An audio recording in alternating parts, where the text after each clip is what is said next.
Welcome everybody to the Tales of Critterish Cottage. These are interviews with myself and Corrina Holyoake, and Tales of Critterish Cottage is a book series for young children. It's a picture book series for children aged 3 to 5, maybe a little bit older, which deals with many issues that surround them and help them to understand the world they're growing up in.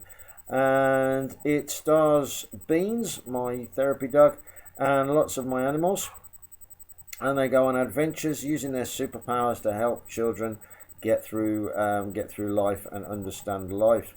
So I've written these children's picture books, and Corrina Holyoake will be illustrating them. And this video is just to allow you to get to know us a little bit better. So enjoy. And hopefully you'll want to buy the books once they're out. We're hoping to get one out before the end of the year. So you'll need to bear with us. You can follow us on Facebook. Tales of Critterish Cottage is the page. Give us a follow. We also have Tales of Critterish Cottage on TikTok, so you can follow us on TikTok too. There you go. That's a funny one. Enjoy, and please let us know what you think. Have a great day.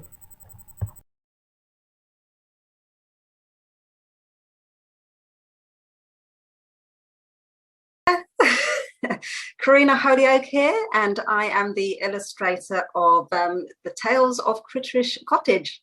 That's right, isn't it, Dale?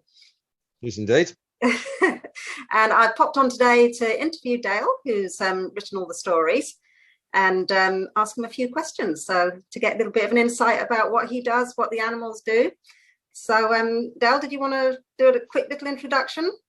Yep, my name's Dale Preece-Kelly, and I've written these stories, also write adult books, but my main job is an animal assisted therapy practitioner with Critterish All Sorts, my business. And they're the animals that are featured in the stories. Perfect, thank you very much. All right then, first question. What do you and the animals do at Critterish Cottage? Okay, so what we do is we go out to various prisons, psychiatric hospitals. There's a children's hospice, and sort of care homes, universities, schools, and we do animal assisted therapy. So I'm called an animal assisted therapy practitioner, but I'm more of a facilitator, the actual therapist of the animals.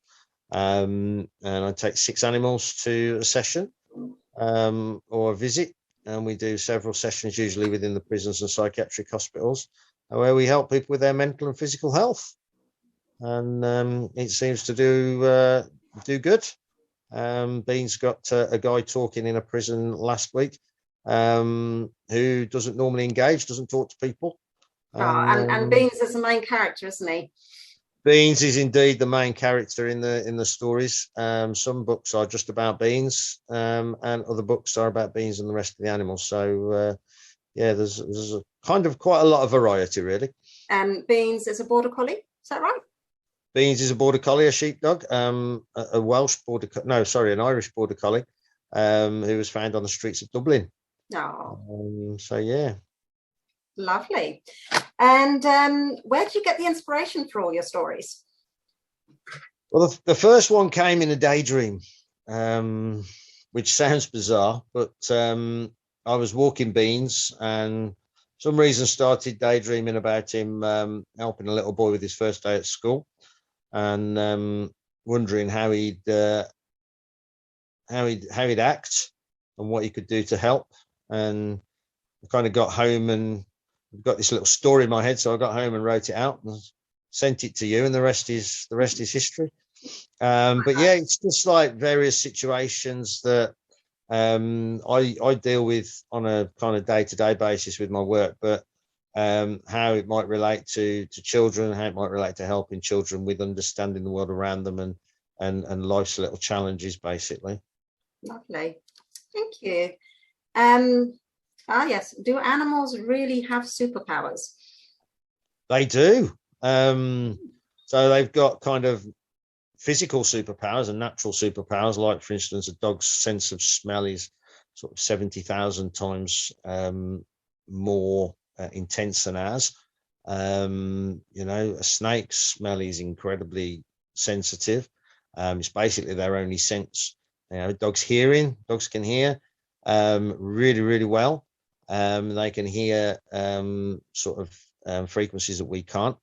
And then, you know, cats and chinchillas and rabbits, they have whiskers that are measuring tools, which is a bit of a superpower. They can measure a gap with their whiskers and see whether or not they're going to get stuck. Yeah, absolutely. So yeah, they put their head in, and if their head won't fit, or sorry, if their whiskers won't fit, it means their bum won't fit, and they're going to get stuck, so they don't go through that gap. I didn't learn something. And their whiskers can sense vibrations and all sorts of things. Really, really clever little tool. You know, so yeah, they all animals have their own superpower, but they also have superpowers where they kind of connect on a therapeutic level mentally, if that makes sense. So certain people have affiliations with certain animals. So some people it might be a dog, other people it might be a rabbit. That might take them back to their youth. It might take them back to, you know, their childhood, happy memories. And animals can kind of sense that, if that makes sense, and kind of connect in that way with people. And it really does kind of act as a bonding kind of exercise. So, for instance, had a guy in a psychiatric hospital who was in a wheelchair, and he'd been in a serious motorcycle accident which put him in a coma for 3 years. When he came out of his coma, he couldn't walk, he couldn't talk. He found out that his partner had passed away in the accident, and was really kind of quite insular, and sort of what's the point of me being here, sort of thing. And he connected with Stoosh, my skunk, who's sadly now gone. But yeah, he connected with her on a total kind of mind to mind level rather than anything else. It was all about kind of he almost in a way fell in love with her. She made him feel happy, she made him feel calm, she made him feel love again for like the first time in a long time. And did he see the other animals as well then? Or? Yeah, the other animals were there in the room, but he always chose to sit with Stoosh. But that's the beauty of animals. One of their massive superpowers is the fact that they're pure love. And so many people in the situations that I go into haven't felt love from other people. That to feel that kind of unending love, that unconditional love from an animal, or from another living being, that trust and that kind of compassion from another living being, it's the first time they've ever had it. And it makes people that way. But this guy who was in the wheelchair, he found out we got a leash for Stoosh, and he wanted to walk her in the gardens. And I told him, that's fine, I'll push your wheelchair, you can hold the lead. And he said, no, I want to walk her. And he learned to walk again. No way. In the garden. Yeah, absolutely. Wow. That's my favorite story of sort of success in the therapeutic world. And that's all because he fell in love with a skunk. Yeah. And he got such a feeling of oneness with this animal that he just wanted to, he wanted to do something to please her almost. And it gave him that kind of inspiration and that motivation to get out of his wheelchair for the first time, and work with a physiotherapist and learn to walk again. Wow, that's amazing. That's a superpower. Yeah, I love the superpower of unconditional love. That's like an awesome superpower. That's really cool.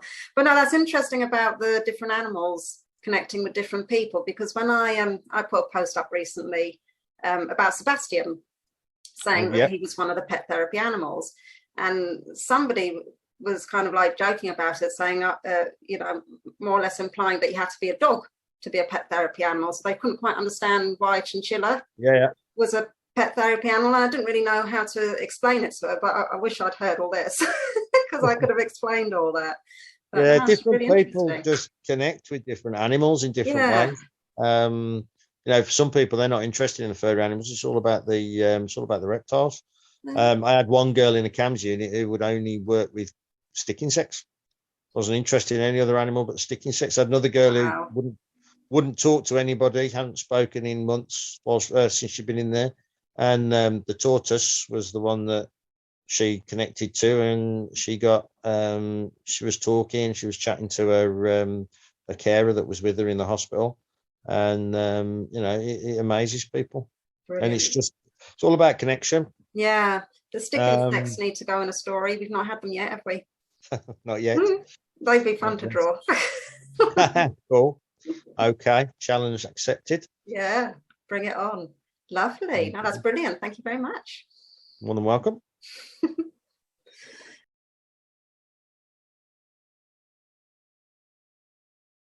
Welcome back to Tales of Critterish Cottage, the interviews.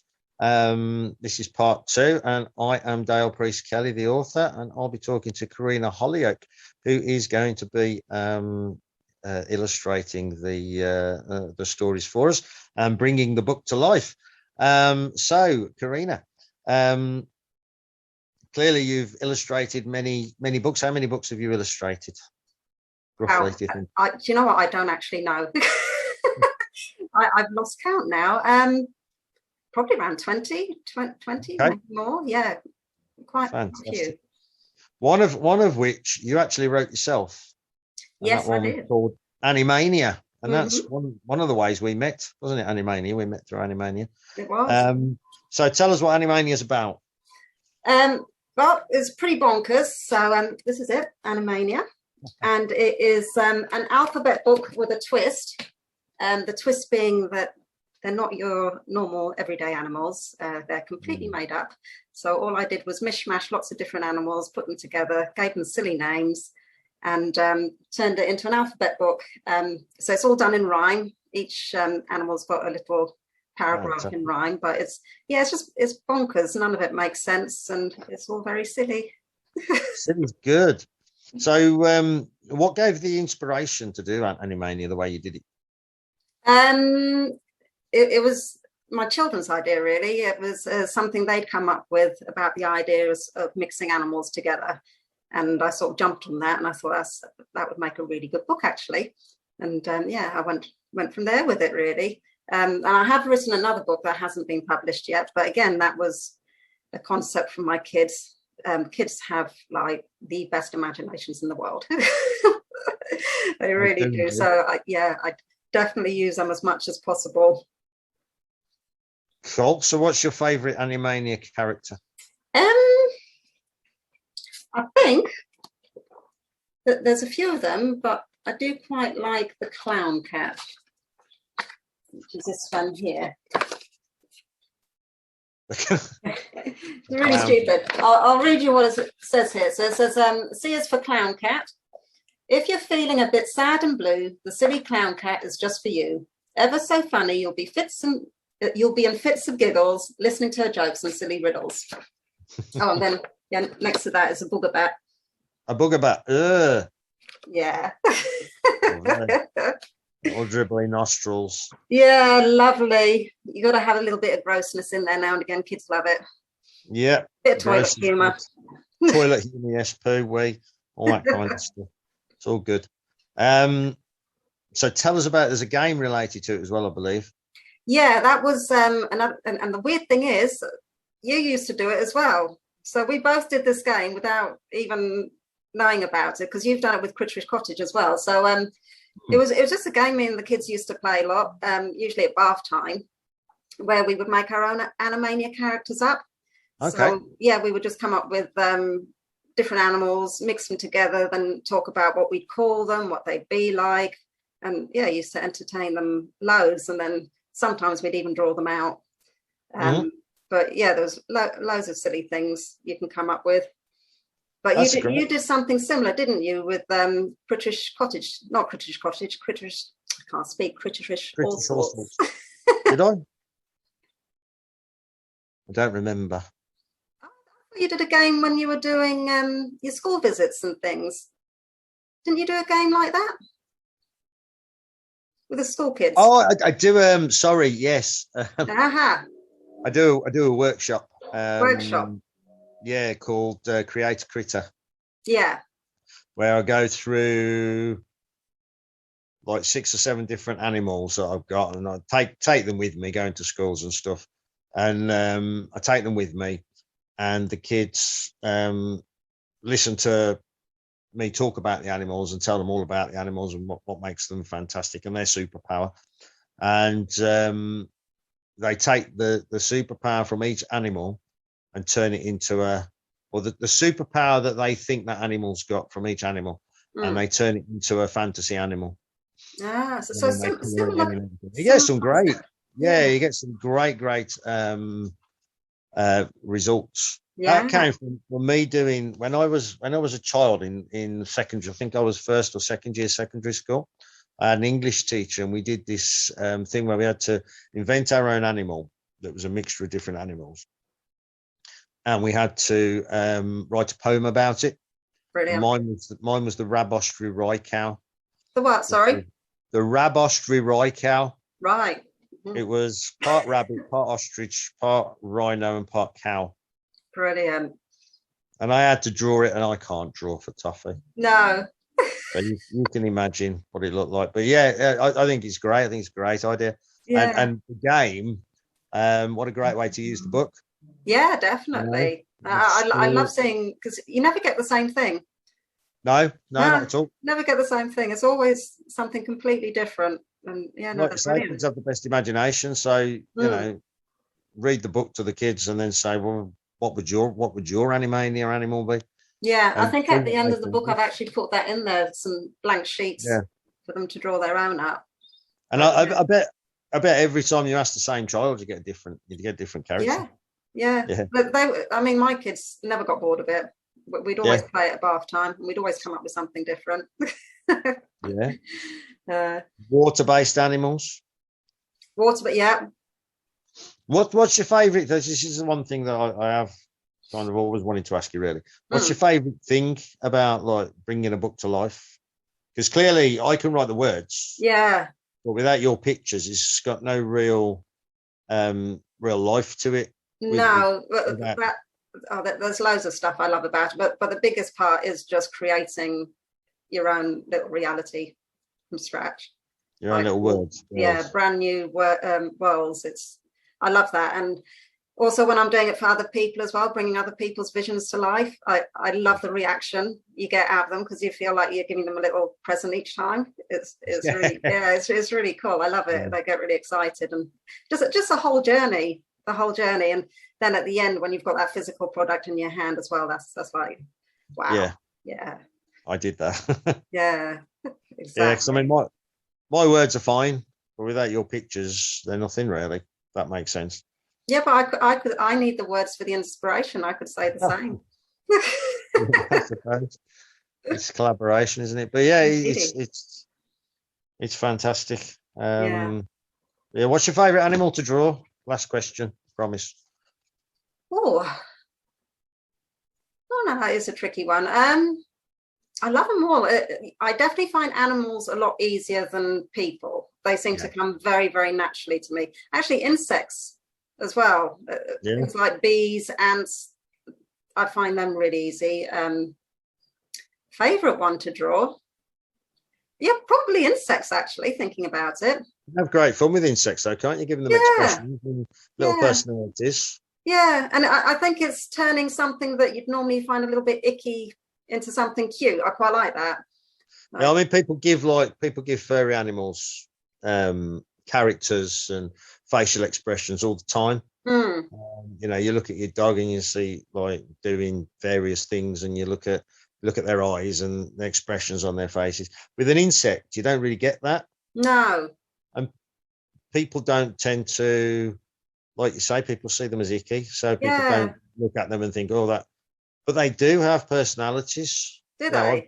Really? I've got insects, and they do have personalities, and you can just imagine like a spider with a big smiley face, and you know, the way that stick insects' mouth parts move, because they're all like little fingers. So you've got like 3 or 4 little fingers, and they just kind of move about like this when they're eating.